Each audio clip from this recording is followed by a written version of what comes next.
The bark shattered the silence like a gunshot. Officer Megan Riley froze mid-step as Diesel, her canine partner, lunged forward with a growl that vibrated through the soles of her boots. His gaze locked on an old oak tree, gnarled, ancient, and looming like a sentry in the fading light of early evening. The hairs on the back of Megan's neck stood up. Diesel didn't bark without reason. And tonight, something was wrong. Megan had walked this stretch of the park more times than she could count. A quiet trail in rural Georgia, popular with joggers and dog walkers. Nothing dangerous ever happened here, until now. She gripped Diesel's leash tighter as he barked again, more urgently this time. He wasn't acting aggressive. He was panicked, desperate. He kept tugging toward the tree, tail stiff, nose to the ground, circling the thick roots like he was chasing a ghost. Megan knelt beside him and ran a hand along his fur. "What is it, boy?" Diesel didn't flinch. His nose was pressed to a specific point along the tree's base, a hollow in the bark that Megan hadn't noticed before. It looked almost man-made. The wood was worn smooth and clean, not cracked like natural rot. She reached out, touching the edge. The bark moved. Hollow. A strange chill rippled up her spine. Her instincts kicked in, the same ones honed over 12 years of patrol and 6 with Diesel at her side. Something was buried here. Something someone didn't want found. But protocol was protocol. She didn't have a warrant or probable cause, not yet. Megan clipped Diesel's leash back on and tugged gently. "Let's finish the loop. We'll come back tomorrow." Diesel didn't want to leave. He dug his paws in, whined, barked again. It wasn't until they were halfway back to the squad car that Megan realized her hand was shaking. Later that night, after a lukewarm shower and a silent dinner, Megan sat in her recliner staring at the ceiling fan. Diesel lay by her feet, unusually restless. Every few minutes, his ears twitched toward the front door, like he expected someone or something to show up. She tried to read a paperback she'd picked up at a gas station weeks ago, but the words refused to register. Her mind kept drifting back to that hollow in the tree, the way Diesel had barked, the look in his eyes. It wasn't curiosity, it was fear. She flipped the book shut and stood up. The next morning, Megan drove to the park before sunrise. She didn't bring backup. She didn't tell dispatch. This was just a hunch. Unofficial. Quiet. Diesel led the way again, as if he hadn't forgotten a single footstep from the night before. They reached the oak tree in under 3 minutes. Morning fog clung low to the ground. The air smelled of damp soil and old leaves. Megan crouched and pushed aside the bark flap again. Beneath it, the hollow opened wider than she remembered. She pulled out her flashlight and angled it inside. What she saw made her recoil. A stack of plastic containers, tightly sealed. Dusty, but intact. One had a strip of masking tape on it with a faded date. March 2011. Diesel whimpered behind her. Megan stood up fast and called it in. This time, officially. The scene was quickly locked down. Forensics arrived. Detectives. Even the chief drove out. Cameras rolled. Neighbors gathered behind yellow tape. Diesel watched from the passenger seat of Megan's cruiser, nose pressed to the window. The containers held more than just papers. Photographs, maps, journal pages, newspaper clippings, even old cassette tapes. Each item was tagged and bagged by techs who looked more spooked by the minute. A young officer named Cole handed Megan a clipboard. "You're gonna want to see this." She flipped to the first evidence photo, a black and white image of a teenage girl. Pale, thin, wide-eyed, like she'd just seen something no one should ever have to see. The back of the photo was labeled June 5, 2012, Julia A. Athens, GA. Megan's heart dropped. That name. She remembered the case. Everyone in Georgia did. Julia Anderson. disappeared walking home from school. Never found. Never solved. Until now? At this point, if you believe in the incredible power of dogs like Diesel, not just as partners, but as heroes, consider subscribing to our channel Heroes for Animals. We share real stories of bravery, loyalty, and the bond that changes lives. Tap that subscribe button so you never miss a story like this. Back in the precinct, Megan sat across from Detective Warren, who had been working cold cases for longer than she'd been in uniform. He laid the photograph and several others out on the table. Every single girl here is linked to a missing persons report from the last 15 years, he said. Most were ruled runaways, a couple still open, no leads until now. Megan ran her fingers along the edges of the photos. They were organized, labeled, dated. Someone had cataloged their victims. The realization was like a slap to the face. This wasn't some weirdo's creepy stash, she muttered. This was a trophy room. Warren nodded grimly. Serial killer. And it looks like your dog just kicked open the door. Diesel sat in the hallway, wagging his tail faintly as techs passed by, some offering him little head scratches or nods of gratitude. Megan crouched beside him and rubbed behind his ears. You saved them, she whispered. You really did. But Diesel didn't relax. He kept looking toward the evidence room, as if he knew there was still more buried. Somewhere. The lab reeked of formaldehyde, dust, and something far less sterile, the smell of secrets pulled out of the dirt after being buried too long. Megan stood at the end of a long metal table, arms crossed over her chest, her police badge cold against her sweater. The room buzzed with voices, but her eyes stayed fixed on the items spread out before her. The evidence team had finished their preliminary sort. 17 sealed containers, each one labeled, each one dated, each one disturbing. Diesel paced behind her, ears twitching every time someone new entered the room. He wasn't barking now, but his alert posture told her what she already knew deep in her bone. They'd only scratched the surface. Detective Warren stepped in, his coffee steaming in one hand and a folder in the other. We ran the names from the photos. 7 confirmed missing persons cases, some local, some out of state. Every single one unsolved. Megan shifted her weight. How'd they end up under that tree? Same question we're all asking. Warren dropped the folder onto the table. You and Diesel might have just kicked open a cold case wall of nightmares. One envelope caught Megan's eye. Faded red marker scrawled across the front. Property of JG, do not destroy. She reached for a pair of gloves before carefully opening the seal. Inside were several Polaroids, some curled from moisture. They showed what looked like basements, chains, empty chairs, a scratched-up radio. One photo made her step back. It showed a teenage boy, bound, sitting in a chair, eyes hollow.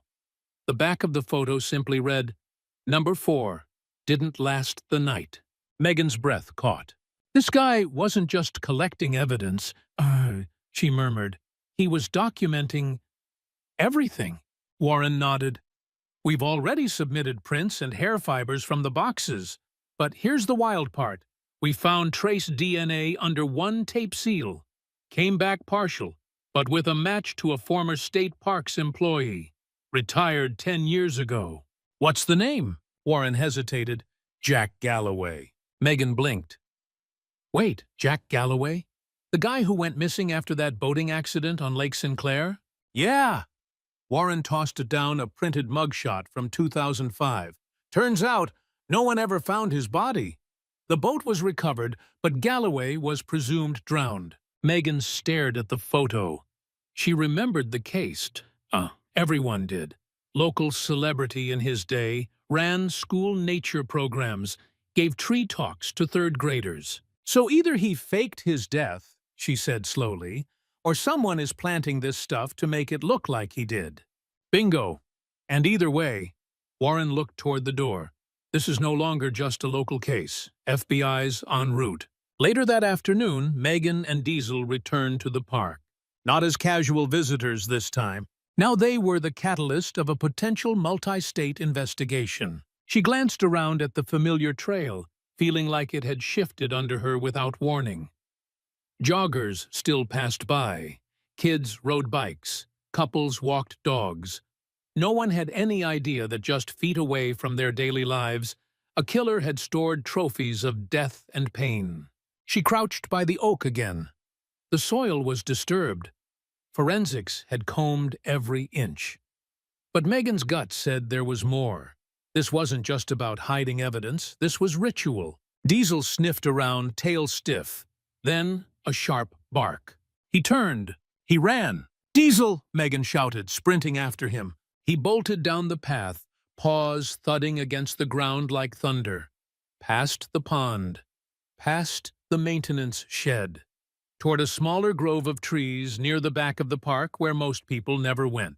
Megan followed, heart pounding. Diesel stopped in front of another massive tree, not as wide as the first oak, but just as old. He began barking, then digging. Fast, violent, dirt flew. Megan dropped to her knees beside him and helped clear the soil. Her fingers struck metal. She froze. A tin lunchbox, rusted, heavy. Megan called it in. An hour later, the tin box sat opened under lab lights. Inside, a woman's wallet, expired license from 2009, a baby's sock, a cracked cell phone, still holding a half-charged battery, a journal, leather-bound and damp, but still legible. Megan skimmed the first page. "I don't think I'm going to make it. He said if I screamed again, he'd cut my tongue out. If anyone finds this, please tell my mom I'm sorry I went to the bus stop alone. The name signed at the bottom, Emily R." Megan sat back in her chair. Emily Reese, a 13-year-old who vanished on her way to summer camp in 2010. A case Megan remembered vividly. Her face had been on milk cartons. Diesel paced the hallway again, his nails clicking on the tile. He looked toward the exit like he wanted to keep searching. Because he knew. They weren't done. The FBI arrived the next morning. Special Agent Laura Finch shook Megan's hand with a no-nonsense grip. She wore a dark suit and didn't smile. "We've already started cross-referencing your findings with other open cases. Galloway's name popped in 3 different states. Always living near wooded areas. Always with some connection to city parks or forestry." Megan raised an eyebrow. "You think he used his job to scout hiding spots?" Finch nodded. "And possibly to stalk victims. It's likely he moved his collection with him across counties." "What about the photos? The journal entries?" Finch paused. "They're consistent with known serial offenders who keep records, not just of the victims, but of the feelings associated with the kills. Keeps them in control. Keeps them reliving it." Megan shook her head. "That's so dark." Finch looked down at Diesel, who lay quietly under Megan's desk. "Your partner may have just broken open one of the longest-running unsolved murder strings in southeastern U.S. history." That night, Megan couldn't sleep. She sat on her porch with Diesel curled at her feet, sipping lukewarm tea and staring into the darkness. How many people had passed that oak tree? How many kids had played tag near it? How many lives were stolen and stashed in silence? She reached down and scratched Diesel's ear. "You found them, boy. You gave them back their names." Diesel lifted his head and licked her hand, his amber eyes bright even in the dark. He didn't bark. Not tonight. The tape recorder clicked and whirred like an insect trapped in a jar. Megan stared at it as it crackled to life in the evidence lab. A forensic tech, wearing gloves and a skeptical expression, had just popped in a fresh AA battery and pressed play. The voice that emerged wasn't what she expected. Male, steady, too calm. "If you've found this, then you've already dug too far." The room went silent. Megan leaned in, her arms tensed on the counter. "I never wanted to be found. Not truly. This isn't a confession. This is a preservation. A legacy. Proof that no one ever really sees the rot until the tree falls." Megan met Agent Finch's eyes from across the room. They didn't speak. They didn't have to. That voice. It was likely Jack Galloway. But what struck her most wasn't what he said. It was how he said it. There was no remorse, just arrogance. Later that day, Megan drove with Finch and two other agents to a storage facility 15 minutes outside town. The facility had just called in a hit on Galloway's name from a years-old rental unit paid in cash. Unit number 114. The metal door groaned as it rolled open. At first, it looked ordinary. Dusty furniture, a few Rubbermaid bins, a rolled-up tent. But Diesel barked before they even stepped inside. His nose twitched. His hackles rose. Megan unclipped his leash. Diesel sniffed toward the back wall, where a set of shelves stood covered in a blue tarp. One bark, then two. Megan pulled the tarp away. Beneath it, a row of identical black duffel bags, each labeled with duct tape and a year. One for every year from 2004 to 2013. Finch crouched and unzipped the bag marked 2006. Inside, clothing, photographs, a small child's shoe, and a notebook labeled Subject Number 5, Lake Route. Megan's throat tightened. This man had been hunting for nearly a decade and keeping souvenirs. The forensic team moved in fast, documenting everything. Meanwhile, Megan walked Diesel back toward the car, her mind spinning. "I don't get it," she said aloud.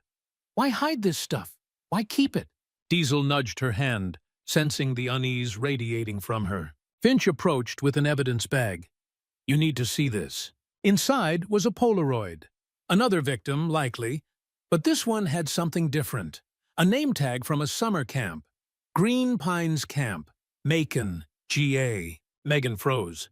"Green Pines? My daughter went there last year," one of the agents muttered. Finch nodded. "It's real. Camp's still active. But this photo dates back to 2008. A girl named Brenna Calloway went missing on a field trip during a canoe ride. Her body was never recovered. Everyone thought it was an accident." Megan stared at the girl in the photo, young, freckled, life frozen in the instant before fear. "He's been hiding in plain sight." That night, Megan returned to her office and pulled out a whiteboard. She began charting every known victim, starting with names confirmed from the photos and evidence. Ages, locations, years, proximity to wooded areas or state parks. A sick pattern started to emerge. He chose girls aged 10 to 14. Always near forests or rivers, always near towns with a population under 50,000, and always in summer. She drew a red circle around the years 2010 and 2011, the period with the most evidence found so far. Diesel sat at her feet, tail thumping softly. She looked down at him. "How many more, boy?" He simply stared, ears forward, waiting. 2 days later, the team received a call from a small town 3 counties north. A man had called in about a strange smell near a hunting blind that hadn't been used in years. When local authorities opened the hatch beneath the blind, they found a third cache. More containers. One with a dated grocery receipt and a red bandana. The date? 3 weeks ago. Megan and Finch drove up immediately. Diesel came along. At the scene, Diesel's behavior changed. He didn't bark. He didn't whine. He growled, low, constant. He sniffed around the blind, nose twitching furiously, and then bolted into the brush. Megan sprinted after him. What they found was chilling. A makeshift campsite, still warm, empty food wrappers, a burned-out fire pit, and a half-finished journal entry on a torn page. "They're getting close. Too close. I may have to move again. But the dog, the damn dog, he's the problem. He always was." Megan's blood ran cold. He was watching them, and he knew about Diesel. They secured the site, bagged the evidence, and notified nearby towns. The FBI elevated the case to a fugitive pursuit. Jack Galloway, if he was still alive, was now the most wanted man in Georgia. But Megan couldn't shake the thought that he was playing with them, leaving crumbs, leading them in circles. Every clue felt placed, designed. "What if he wants us to find it?" she asked Finch. "You think it's a game?" "I think it's a legacy, just like he said on that tape." That evening, Megan parked her cruiser on the edge of the same park where Diesel first found the oak. The sun was dipping below the horizon, casting long shadows through the trees. She sat on the hood, arms crossed, Diesel beside her. She scanned the tree line. Quiet, but her heart thudded like a war drum. She could feel it now. The weight of every name they didn't know yet. The families who had spent years wondering. The kids who never came home. And the man who had walked among them, unnoticed, with a smile and a shovel. Diesel stood up suddenly, ears high. Megan turned. A figure, far off, moving behind the trees. Too quick to see clearly, but tall, broad shoulders, faded green jacket. Gone in a blink. "Did you see that?" she whispered. Diesel barked once, loud and sharp. Then he ran. Diesel's paws pounded through the forest floor like drum beats. Megan ran after him, branches whipping her face, heart racing in her throat. "Diesel, hold up!" But he didn't stop. They had both seen it, the figure slipping between the trees like smoke. A man, broad, quick, gone before Megan could even shout. She pushed harder through the underbrush, following Diesel's trail until it suddenly vanished near a shallow creek. The sun had dropped below the horizon now, and the woods were turning into shadows. Diesel circled, nose low, tail stiff. He sniffed upstream, then barked once, a sharp alert, before turning back to her. Gone, just like that. Back at the station, the tech team worked late, trying to decipher the new journal page found at the campsite. Megan sat beside Detective Warren and Agent Finch as they pored over files dating back to the early 2000s.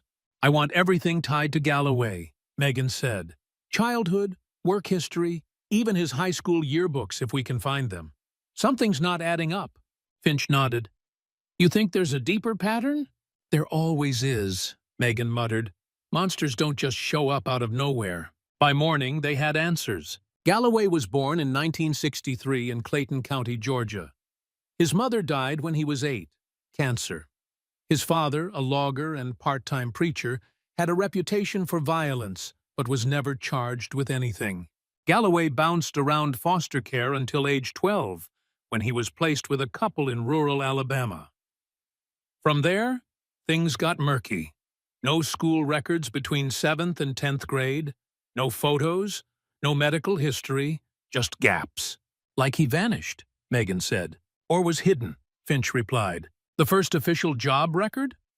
A seasonal ranger's aide in a small state park, just 20 miles from the first missing child on their map. The pieces weren't scattered. They were buried on purpose." Meanwhile, Diesel grew restless. He refused to eat his usual dry food, whined every time Megan left the house. At the office, he wouldn't settle. His nose kept pushing drawers open, his eyes locked on the door. He was sensing something, so Megan trusted him. She brought him back to the park.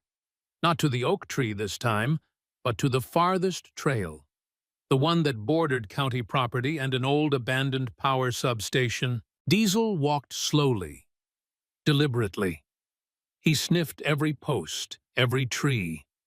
Megan stayed close. Then, a low growl. He stopped in front of a rusted utility pole half swallowed by kudzu vines. Megan frowned. "What is it, buddy?" Diesel scratched once at the base. She crouched and pushed away the vines. There it was, another hidden compartment, a hollow in the concrete base, covered by old wood and moss. Inside, wrapped in plastic, a shoebox. Megan slipped on gloves and opened it. Her breath hitched. Inside, a Girl Scout sash, a gold necklace with a heart-shaped locket, and a tiny cassette labeled Subject Number 9, Confession. Back at the lab, the audio was distorted, but one thing was clear. A teenage girl's voice, tired, crying. "I told him I wouldn't scream. I didn't. I swear. I just want to go home." Then silence. Then Galloway's voice. "You're part of something now. Don't you get it? You're one of the special ones." Megan had to step out of the room. Her stomach turned. She leaned against the hallway wall, hand on her chest. Diesel pressed into her side, grounding her. Agent Finch followed her out. You okay? Megan nodded, barely. It's not just about the trophies anymore. He's trying to preserve the pain. Finch sighed. This isn't just obsession, this is ego. He wants to be remembered. The press had caught wind of the case now. News vans lined the front of the station. National media ran headlines. K9 uncovers serial killer's evidence vault. Retired ranger may be linked to decades of disappearances. The dog who barked at death. Megan wasn't interested in interviews. She was interested in justice. A breakthrough came late that night. One of the cold case techs had matched a fingerprint from the cassette to a missing person from 2007, a girl named Lila Martin, who vanished walking home from swim practice in Fayetteville. Her family had always believed she'd run away, but now Megan held her locket in her hand. The case officially crossed over into federal serial homicide territory. FBI profilers got involved. They sent over a psychological profile that chilled Megan to the bone. Subject likely operates with high confidence, believes he is invisible, enjoys control. Target age range selected for emotional manipulation, likely to revisit hiding spots. Sees the investigation as a personal challenge. Finch underlined that last line. He's watching us. Diesel barked at the window that night. Not a soft bark, an alarm. Megan grabbed her flashlight and gun, creeping onto the porch. The night was thick and still. Crickets chirped. A dog barked in the distance. Nothing. But on her windshield, a note, written in red marker. The dog always knew. Too bad you didn't. Her blood ran ice cold. She scanned the woods but saw no one. Just blackness and shadows. Diesel snarled beside her. She tore the note off and raced back inside. They dusted the note for prints. Nothing. But they did find a partial shoe print in the dirt under her window. Same size, same tread as the one found near the hunting blind 2 weeks ago. Galloway had been at her house. Agent Finch ordered 24-hour patrols. Megan refused to go on leave. I'm not backing down now, she said. If he wants to finish something, then I want to finish it first. Later that week, Megan stood in front of the evidence board again. Red string, Polaroids, pins, the web of pain. Her eyes landed on a tiny camp marked in red, a closed-down ranger station near Tallulah Gorge. Galloway had worked there. 2 cases nearby, one never found. I want to check that cabin, she said. Finch raised an eyebrow. That's remote territory. Megan nodded, exactly why he'd go back. They prepped a team, but Megan only trusted one partner to lead her in. Diesel. The road to Tallulah Gorge twisted like a rattlesnake through Georgia's northern mountains, flanked by towering pines and jagged rock. The air was thinner up here, colder. Even in summer, the breeze carried a damp chill from the river that cut through the canyon below. Megan gripped the wheel of the department-issued SUV as she and Diesel climbed higher. Agent Finch followed in the unmarked black vehicle behind them, along with 2 tactical units. They weren't rolling in lights and sirens. This wasn't a raid. This was a hunt, and the prey was someone who had already proven he could disappear into trees and shadows like smoke. The ranger station had been abandoned for over 15 years, shut down after funding cuts. But records showed Galloway had been assigned here briefly during the 90s. 2 disappearances had occurred nearby. A 14-year-old girl and a solo hiker, both presumed lost in the wild terrain. Now Megan knew better. She parked in the gravel lot, stepping out with Diesel at her side.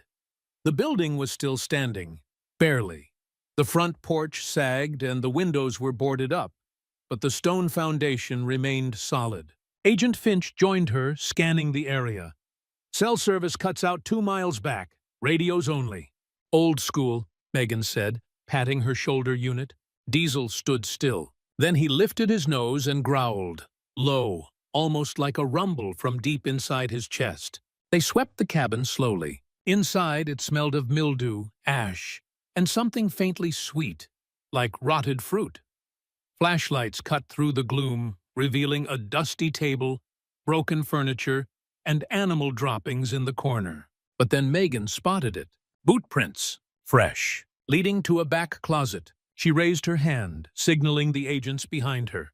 Diesel pressed close. She opened the door. Inside, not a closet, a trap door. The crawl space descended into a narrow, stone-lined cellar. Musty, cold, and carved into the side of the gorge itself. Whoever built it had reinforced the walls with scrap lumber, creating a makeshift bunker. There was a cot, an oil lamp, a rusted stove, and a map pinned to the wall. Megan stepped closer. The map was marked in red X's, dozens of them, all across northern Georgia, Tennessee, and Alabama. Some were circled, others crossed out. Each one was labeled with a year, some with names, confirmed kill sites. Agent Finch took a shaky breath.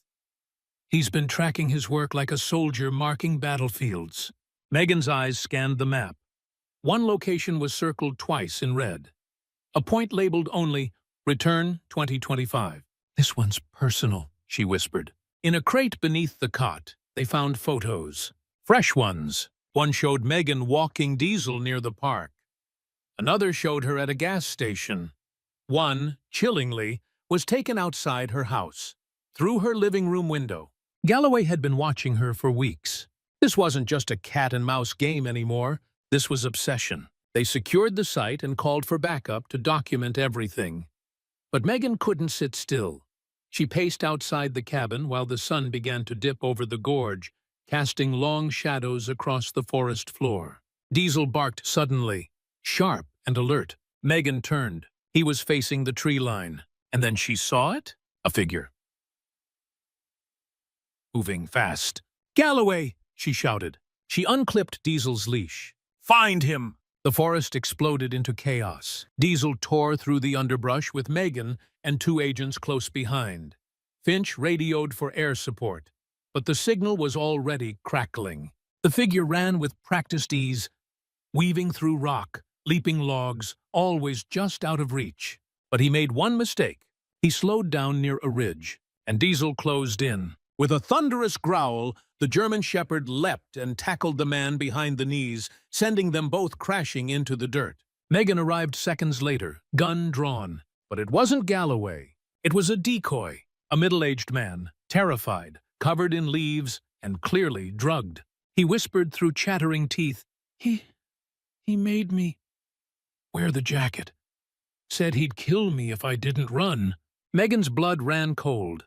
This was a trap. Back at the ranger station, they regrouped. The decoy, a missing transient from Macon, had been held captive and released to draw them away. Megan paced the dirt road furious. "He's toying with us, buying time," Finch agreed. "He's still nearby. He wouldn't abandon his map. This bunker, it's too important to him." Just then, Diesel barked, this time from behind the cabin. Megan rushed over. Diesel had found a second tunnel, hidden behind brush and a false panel of plywood. A narrow passage led deeper into the cliff. They followed it, flashlights scanning. The tunnel opened into a cavern carved from granite, supported by beams and packed with stolen items. ID cards, jewelry, hair ties, a baby's blanket, and at the far end, a camera tripod with fresh dirt beneath it. He'd been filming, staging, recording trophies. Megan's stomach twisted. "This is his sanctuary," she whispered, "where he remembers everything." Then she saw the back wall, scratched with writing.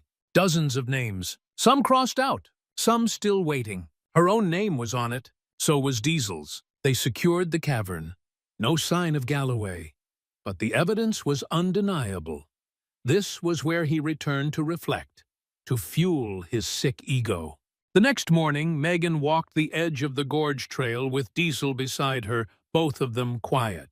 The morning mist clung to the river below. Birds called through the trees. For the first time in days, the world felt still, but it wouldn't last. Back at the precinct, Agent Finch pulled her aside. "We traced the camping fuel from the tunnel to a general store in Blairsville. Galloway was seen there 3 days ago, paid cash, bought dehydrated meals." Megan's jaw clenched. "He's preparing for the long haul. Or something final," Finch added. "Something he wants us to see." Megan looked down at Diesel, then back up at the map from the tunnel. One red-circled X burned in her mind, a tree symbol near a river bend. Not labeled, not crossed out, just waiting. The red circle on the map burned into Megan's thoughts like a brand. It was simple. A hand-drawn tree next to a bend in the river. No name, no date. But it was marked twice. Bold, intimate, unlike the rest. A place Galloway planned to return to. Or finish something. 3 days later, they hiked in under heavy cover at dawn. Megan led the way, with Diesel at her side, nose twitching, ears high. Finch and 2 FBI agents moved in silence behind them. They had satellite imagery, trail cams, and motion sensors ready. But none of it mattered as much as Diesel's nose.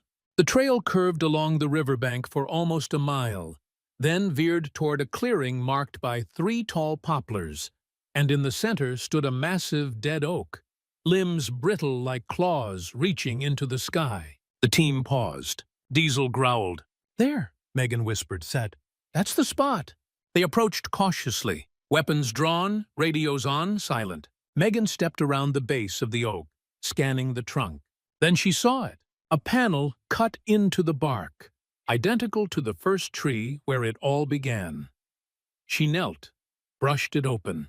Inside was a metal lockbox. She opened it with gloved hands. Inside, a letter, handwritten in red marker. A cassette tape, a single photograph of Megan and Diesel standing in front of their cruiser, dated 2 weeks ago. Her fingers trembled. Finch leaned over her shoulder. "Read it." Megan unfolded the letter. It was just a few lines. "Some trees don't fall. They rot standing up. You won't find me, but you'll find what matters. I always leave something behind. J.G." Diesel let out a bark. Loud, sharp, focused. He was staring at the base of the oak. He began to dig. Megan dropped the letter and got on her knees beside him. The others joined in, cutting through roots and packed soil. Inch by inch, they uncovered something hard. A concrete vault. Someone had poured and shaped it by hand. Warren called for excavation gear, but Megan didn't wait. She found a weak point and began hammering it with a pry bar. Crack! The corner split. She pulled the slab free. Inside was a narrow, dark chamber lined with plastic. And in the corner, a girl. Alive. She was filthy, dehydrated, barely conscious, wrapped in a camp blanket with the gags in her mouth and duct tape on her wrists. Eyes swollen, lips cracked, but breathing. Hey, you're okay," Megan whispered, heart pounding. "You're safe now." The girl stared up at her, wild-eyed and silent. Finch radioed for medevac as the team worked to pull her out. Diesel never took his eyes off her. His tail wagged softly. Just once. Hours later, the girl, later identified as Haley Rhodes, a 15-year-old who'd been missing for 11 days, lay in a hospital bed, recovering. Her parents arrived in tears. Megan stood outside the glass, watching, fighting back her own emotions. "She's the one from the decoy photo," Finch said beside her. "He took her to make it personal. He wanted us to chase him," Megan replied, "so he could watch." "Do you think he was there today?" Megan looked out at the trees. "He's always nearby." They never found him. Not that day, not the next. But the vault, the recordings, the tunnel networks, the photos, they were enough. The FBI declared Jack Galloway officially wanted for murder, abduction, and interstate crimes against minors. His profile was distributed nationally. Trail cams in dozens of parks were armed. Every tip line lit up for weeks. But he vanished again, like he always had. 1 month later, Megan sat on her front porch, coffee in hand, Diesel snoozing at her feet. The wind rustled through the trees as the sun dipped low across the horizon. The case had gone quiet, but nothing was really over. She'd been promoted to regional K-9 trainer, her choice. She still worked cases, but now she trained the next generation of working dogs, using Diesel's instincts as a model. "You saved them," she whispered to him. "All of them." Diesel opened one eye, tail wagging once. Later that week, a package arrived at the precinct. No return address, no fingerprints. Inside, a photograph of Megan and Diesel, taken from the woods. Recent. A new letter. You don't cut down a whole forest to stop one tree. Some roots go deep, deeper than you know. Signed only, JG. Megan read it in silence, then lit a match. The photo burned in seconds. Back at the first oak, a bronze plaque now sits embedded in stone, dedicated to Diesel, K9 hero. He barked at what others could not see. He found the silence no one else could hear. 2024, forever on duty. Thank you for following this emotional journey through The Bark Beneath the Oak. From the first bark to the final clue, Diesel reminded us that sometimes the heroes don't wear badges. They wear fur and listen to instincts we can't begin to understand. What did you think about Megan and Diesel's story? Do you believe Galloway is still out there, or do you think justice caught up to him in some other way? Let us know your thoughts in the comments below.